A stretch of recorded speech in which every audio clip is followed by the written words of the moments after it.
Hi, I'm Kaylee. And I'm Erica. Today we are going to dive a little deeper into each Benelux state. We will discuss their background, their government size, and the rule of law. Let's start with the Netherlands. The Netherlands have the largest population of the three states at 17.1 million. Their GDP is also the largest at 916.1 billion at a 3.1% growth. Their unemployment rate is 4.8% and the inflation rate is at 1.35%, the lowest of the three. The Netherlands government enforces the highest personal income tax of the three at 52%, with the top corporate tax rate at 25%. Their overall tax burden is 38.8% of total domestic income. Over the past 3 years, the government spending has amounted to 43.6% of the country's GDP. Now for Belgium.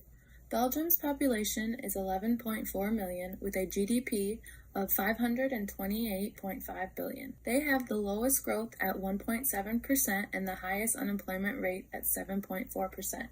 Belgium's inflation rate is also the highest of the three at 2.2%. As for their government, the top income tax rate is 50% and they hold the highest corporate tax rate at 29%. Their overall tax burden is 44.2% of the total domestic income, which is the highest of the three. For the past 3 years, the government spending has amounted to 53.2% of the country's GDP, which is the highest by at least 10%. Finally, Luxembourg. They have the smallest population by far at 600,000. Their GDP is also the lowest at 62.7 billion, but they have the largest growth at 3.5%. Their unemployment rate is 5.5% and their inflation rate is 2.1%, which both fall in the middle of the other states.